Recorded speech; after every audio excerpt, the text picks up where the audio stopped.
دوستوں السلام علیکم۔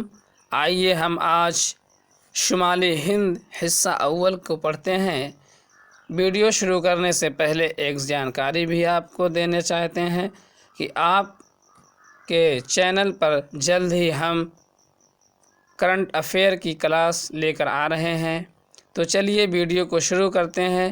اور ویڈیو کو شروع کرنے سے پہلے ایک اپیل ہے کہ آپ ہمارے YouTube channel Ahmad Urdu classes کو سبسکرائب کر لیجئے، دوستوں کے پاس شیئر کر دیجئے۔ تو ہم پڑھتے ہیں سب سے پہلے برہمن کے بارے میں۔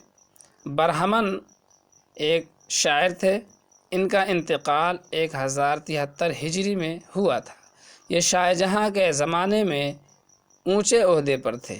کچھ نے ان کو دارا شکوہ کا منشی لکھا ہے۔ ایسے سوال پوچھا جاتا ہے کہ دارا شکوہ کا منشی کون سا شاعر ہے، تو آپ سمجھ لیجئے کہ برہمن کو مانا جاتا ہے۔ فائز دہلوی، ان کا پورا نام صدر الدین محمد ہے، باپ کا نام محمد خلیل ہے، زبردست خان کے نام سے مشہور ہیں۔ فائز ولی دکنی کے ہم عصر شعراء میں سے تھے۔ دیوار فائز میں کل 32 غزلیں ہیں، نظمیں مثنوی کی شکل میں زیادہ ہیں۔ 1127 ہجری میں ان کا دیوان فرخ سیر کی سلطنت کے 5ویں سال مرتب ہو چکا تھا، مگر حال ہی میں مسعود حسن رضوی نے مرتب کیا ہے۔ آبرو کے بارے میں آئیے پڑھتے ہیں۔ آبرو کا پورا نام نجم الدین ہے، ان کا لقب شاہ مبارک ہے، تخلص آبرو ہے۔ ان کا سلسلہ نسب شاہ محمد غوث گوالیاری سے ملتا ہے۔ گوالیار میں پیدائش ہوئی، آرزو کے رشتہ دار ہیں۔ 1165 ہجری میں ان کا انتقال ہوا ہے۔ کلام میں رعایت لفظی کا استعمال انہوں نے کیا ہے، صفائی بھی ہے، مگر تخیل میں وسعت کی کمی ہے۔ تعلیم، آرائش خوبان روزگار ان کی مشہور مثنوی ہے، جو آپ کے امتحان میں آ سکتا ہے۔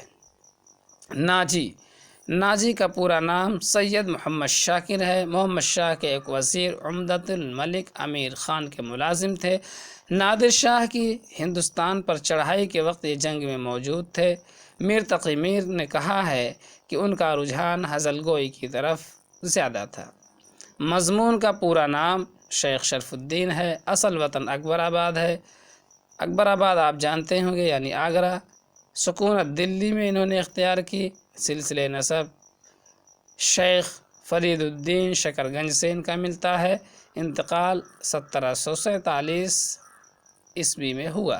ان کے کلام میں ابتذال پایا جاتا ہے۔ صنعت مرات النظیر کا استعمال بکثرت انہوں نے کیا ہے۔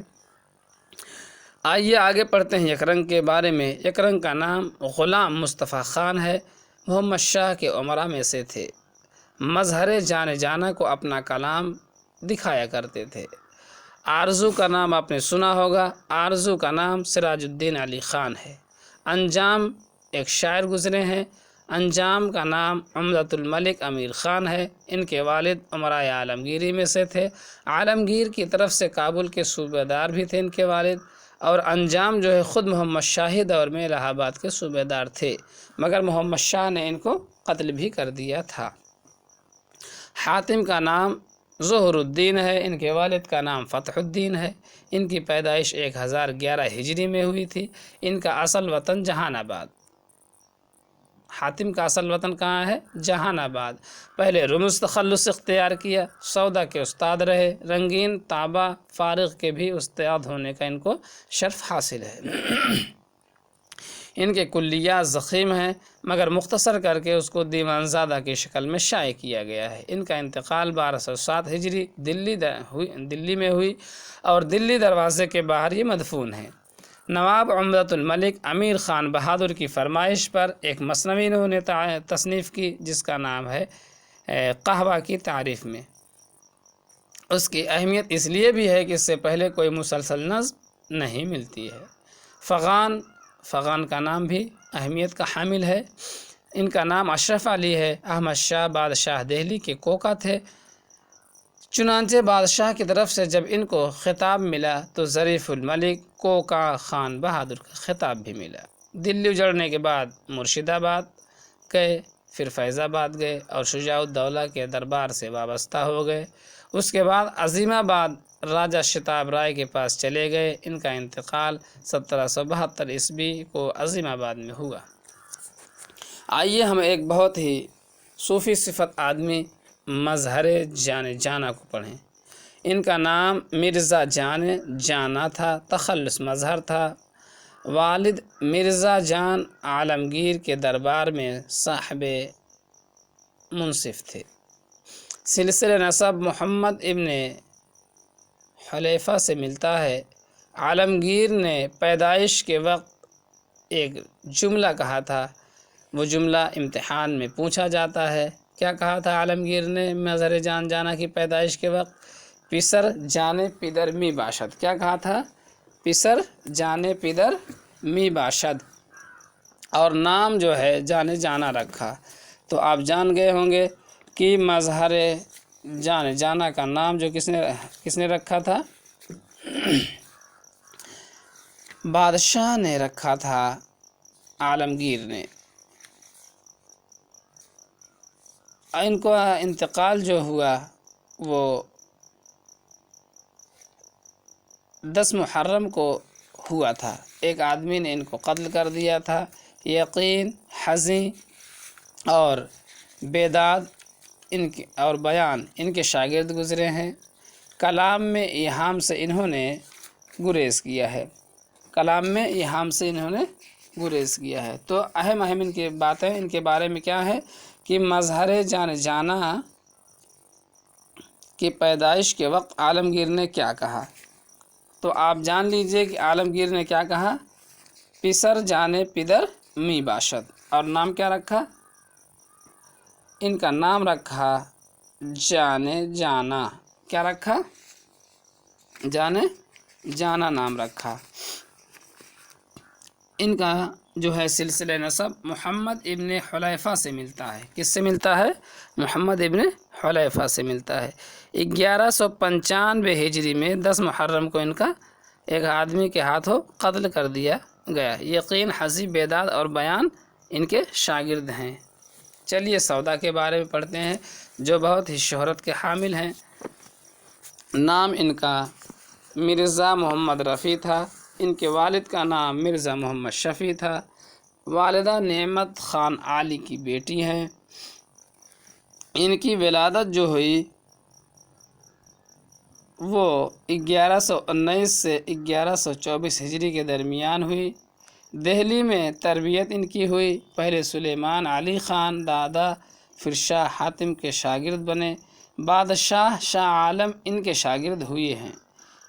دلی اجڑنے کے بعد فرخ آباد نواب بنگش کے یہاں انہوں نے قیام فرمایا۔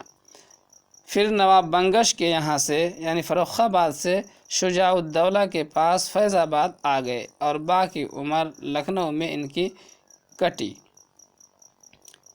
ان کا انتقال جو ہے 1195 ہجری میں ہوا۔ شاہ حاتم نے ان کی موت پر کہا کہ ہمارا پہلوان سخن مر گیا۔ آپ سے پوچھا جائے گا امتحان میں، تو کبھی پوچھا جاتا ہے کہ پہلوان سخن کس کا خطاب ہے، کس کو کہا جاتا ہے؟ تو آپ پہلوان سخن آتے ہی سمجھ جائیے کہ سودا کے بارے میں کہا جا رہا ہے۔ ایک اہم چیز یہ بھی ہے کہ انہوں نے مرثیے کو مسدس کی شکل عطا کی ہے۔ قصیدہ نگاری میں سب سے اہم اور بڑا نام ہے ان کا۔ انہوں نے عشق شیشہ گر بہ زرگر پسر لکھا ہے۔ کیا لکھا ہے؟ عشق شیشہ گر بہ زرگر پسر۔ 1775 سے 1781 عیسوی کے بیچ میں انہوں نے تصنیف کی ہے۔ قصہ پن کے لحاظ سے شمالی ہند کی پہلی مثنوی ہے۔ تو 2-3 چیزیں اہم ہیں سودا کے بارے میں، وہ یہ کہ پہلوان سخن ان کو کہا جاتا ہے، مرثیے کو مسدس کی شکل انہوں نے عطا کی ہے، قصیدہ نگاری میں سب سے اہم اور بڑا نام ان کا شمار کیا جاتا ہے۔ ان کی مثنوی ہے عشق شیشہ گر بہ زر گر پسر، 1775 سے 1781 کے بیچ میں انہوں نے تصنیف کی۔ قصہ پن کے لحاظ سے شمالی ہند کی پہلی مثنوی ہے۔ تو آئیے ہم پڑھتے ہیں خواجہ میر درد کے بارے میں۔ خواجہ میر درد کا نام خواجہ میر ہے۔ والد خواجہ محمد ناصر تھے ان کے، اور اندلیب تخلص تھا۔ ان کا سلسلہ نسب بہاؤالدین نقشبندی سے ملتا ہے۔ ان کا انتقال 24 صفر 1199 ہجری مطابق 1775 ہجری کو دہلی میں ہوئی۔ درد نے احکام الصلاح لکھی جو 15 برس کی عمر میں لکھی تھی۔ واردات درد 19 برس کی عمر میں لکھی۔ خواب و خیال ایک مثنوی بھی خواجہ میر درد نے تصنیف کی تھی۔ سوز کون ہیں؟ آپ ان کا نام بارہا سنتے ہوں گے۔ نام ان کا ہے میر محمد۔ ان کے بزرگوں کا وطن یعنی آبائی وطن بخارا تھا۔ دہلی میں پیدا ہوئے۔ دلی کے اجڑنے کے بعد لکھنؤ آئے، پھر مرشد آباد، پھر لکھنؤ آئے اور آصف الدولہ نے ان کی شاگردی اختیار کی۔ 1213 ہجری بمقام لکھنؤ انتقال ہوا۔ تو ان کی پیدائش دہلی میں ہوئی اور انتقال لکھنؤ میں ہوا۔ میر حسن انہوں نے بہت ہی اہم تصنیفات اردو میں اپنے پیچھے چھوڑی ہیں، اس لیے ان کے بارے میں بار بار پوچھا جاتا ہے۔ نام ہے میر غلام حسن۔ بزرگوں کا وطن ہرات تھا۔ پیدائش ان کی دہلی میں ہوئی۔ دلی اجڑنے کے بعد اپنے والد غلام حسین زاہد کے ساتھ فیض آباد آئے اور آصف الدولہ کے زمانے میں لکھنؤ تشریف لائے۔ ان کی اہم تصانیف میں مثنوی سحر البیان ہے جو 1784 عیسوی میں انہوں نے تصنیف کی۔ بے نظیر اور بدر منیر کا قصہ۔ مثنوی شادی انہوں نے تصنیف کی۔ تہنیت عید یعنی عید کی مبارکباد انہوں نے تصنیف کی۔ رموز العارفین 1775 میں تصنیف کی۔ قصاب کی نقل انہوں نے تصنیف کی۔ گلزار ارم 1778 میں۔ دو احمق دوستوں کی نقل قصر جواہر انہوں نے تصنیف کی۔ خوان نعمت یہ سب مثنویاں ہیں۔ ہجو حویلی میر حسن شعرائے اردو تذکرہ ہے ان کا۔ میر تقی میر جو بہت ہی اہمیت کے حامل شاعر ہیں، میر کو بہت ہی اہمیت حاصل ہے۔ ان کی پیدائش آگرہ میں ہوئی، پھر دہلی آئے، پھر اکبر آباد، پھر دہلی، یعنی ان کی پیدائش آگرہ میں تو ہوئی، اس کے بعد دلی آئے، پھر دلی سے پھر اکبر آباد یعنی آگرہ آ گئے، پھر دلی چلے گئے۔ دلی اجڑنے کے بعد 1782 عیسوی کو لکھنؤ آئے، آصف الدولہ کے پاس رہے۔ ان کا انتقال 1810 عیسوی کو لکھنؤ میں ہوا۔ یہ پوچھا جاتا ہے عام طور پر، چھوٹے موٹے امتحانات میں بھی پوچھا جاتا ہے کہ میر تقی میر کی پیدائش کہاں ہوئی؟ تو پیدائش تو ہوئی ان کی کہاں؟ آگرہ میں، اور انتقال کہاں ہوا؟ لکھنؤ میں۔ لوگ دلی لگا دیتے ہیں، ایسا نہیں کرنا چاہیے۔ ان کے دیوانوں کی تعداد 7 ہے۔ فیض میر ان کا مختصر رسالہ ہے۔ نکات الشعراء انہوں نے تذکرہ تصنیف کیا جو بہت ہی اہمیت کا حامل ہے۔ 2 واسوخت لکھے۔ آزاد نے میر تقی میر کو واسوخت کا موجد قرار دیا ہے۔ مثنویہ ان کی جو ہے اس میں دریائے عشق ہے، معاملات عشق ہے، شعلہ عشق ہے، جوش عشق ہے، حکایت عشق ہے، مجاز عشق ہے، خوان و عروس ہے، مورنامہ ہے، اور آخر میں ان کی ایک ذکر میر ہے جو خود نوشت ہے۔ تو دوستو آج کی ویڈیو میں یہیں تک۔ انشاءاللہ اگلی ویڈیو کے ساتھ اگلی ملاقات ہوگی۔ تب تک کے لیے خدا حافظ۔ السلام علیکم۔